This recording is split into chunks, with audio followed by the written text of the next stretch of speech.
Hi guys, Sean here from digiDirect. Today we're going to be checking out the new Canon M100. This is Canon's newest mirrorless release, and it's about the third mirrorless camera they put out in the last year or so. But unlike the M5 and the M6, the M100 is aimed squarely at the entry-level market. Now, as such, for someone who's a seasoned photographer, this camera is not going to be super exciting. It's not a spec workhorse or anything like that. But for someone in the right audience, I think there are quite a bit of positives about this camera. Now, we'll get to all of that, but let's start with a look at the body of the camera. So being a mirrorless camera, one advantage, of course, is the size of it, and Canon has really tried to capitalize on this. It's a very portable camera. It's not much bigger than a lot of compacts. It's going to very easily fit in a small bag or a purse or something similar. Great for travel and just general portability. It has a tilting screen that will flip up and all the way around for selfies, which is handy for the audience that it's aimed at. It also has a pop-up flash, and then on the side we have the SD card slot as well as HDMI and USB ports. Of course, on the bottom is where the battery is inserted. Now, as I'm sure you can see, in terms of physical buttons, this camera is very bare. There's only a few buttons, one control wheel, and an extremely pared down mode dial at the top. However, much of this functionality has been put into the touchscreen instead, and this is the primary way that you're going to be interacting with the camera. You'll be using the screen to change your modes, your shooting settings, and so on. Also note there is no viewfinder on this camera, so you'll be looking at the back screen as well when you're shooting and composing your photos. Of course, this is an interchangeable lens camera, so you can swap out lenses.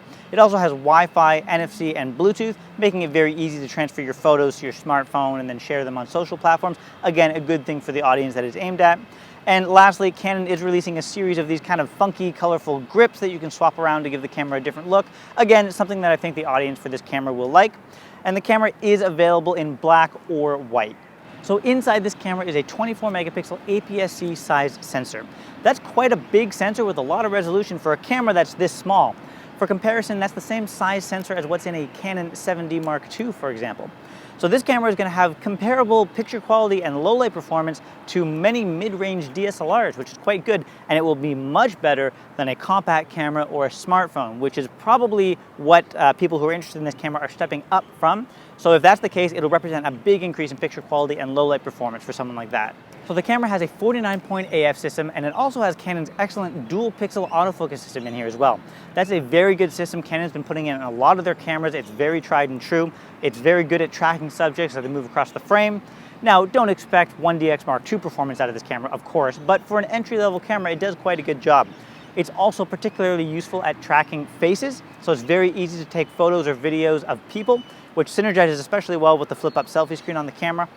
And it has a 4 frames per second burst shooting rate. So that's not blazing fast, but again, not bad for a camera like this, and it'll let you shoot some decent fast action shots as well.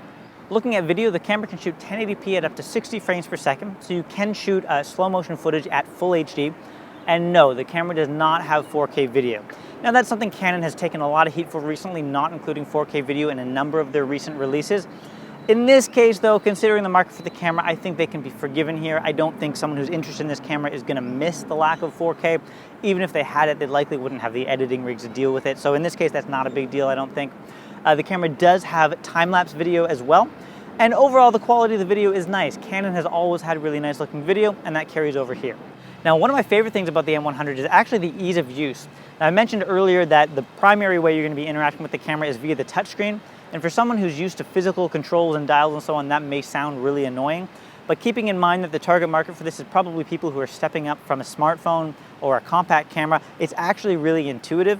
It's very easy just to tap a setting or two, make your changes, and be on your way. I was really impressed with how easy to use and intuitive it was. And for a camera like this, that's really important. Again, considering the market, the easier it is to use, the more intuitive, and the more out of the way the UI can get, the better and the more effective the camera will be. And I thought the M100 did quite a good job at that. So if you're a spec hound or a seasoned photographer, nothing that I've said here is really going to be particularly exciting to you. And indeed, the M100 is not going to catapult the Canon mirrorless lineup to the forefront of photography. But if you're coming off a smartphone or a compact camera, you're looking for a camera that's still small, but gives you much better photo quality and a range of additional features and performance, this is going to be a pretty good option for you. I really like the ease of use of the camera, and it's backed by pretty good performance.